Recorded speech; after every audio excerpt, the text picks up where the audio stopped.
Nederland werkt niet mee aan de operatie van president Trump die vermeende drugsboten opblaast op zee.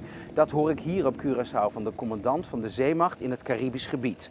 De mensen hier, de militairen, patrouilleren meer en zijn waakzaam. Het is serieus. Als het serieus is, is dat reden tot bezorgdheid.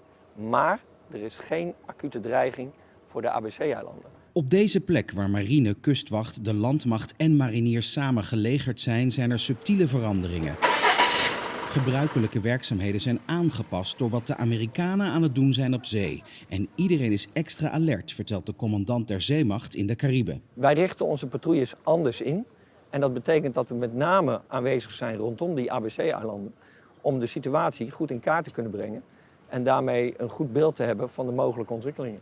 Vlak buiten de haven van Willemstad patrouilleert de Zijner Majesteit Groningen. Om aan te geven, dit zijn territoriale wateren van het Koninkrijk. Er is geen contact met de Amerikanen over hun operaties. Wat we zien is dat Venezuela, en dat baseren we vooral wat wij ook lezen in alle berichtgeving. Venezuela zich ernstig zorgen maakt en zich dus voorbereidt op een mogelijke confrontatie. Als Trumps oorlogsvloot en Venezuela raketten op elkaar afvuren, kunnen die over Curaçao vliegen. Daar zitten de 180.000 inwoners niet op te wachten. Net als de 1,5 miljoen toeristen die onder andere de beroemde drijvende Koningin Emma-brug bezoeken. Een oorlogsdreiging lijkt misschien ver weg, maar... We moeten het serieus nemen. Politicus Giselle Rosalia eist dat de marine terughoudend optreedt. Want voor je het weet wordt Curaçao een gewelddadige oorlog ingezogen. Eigenlijk hou je er buiten, zeker.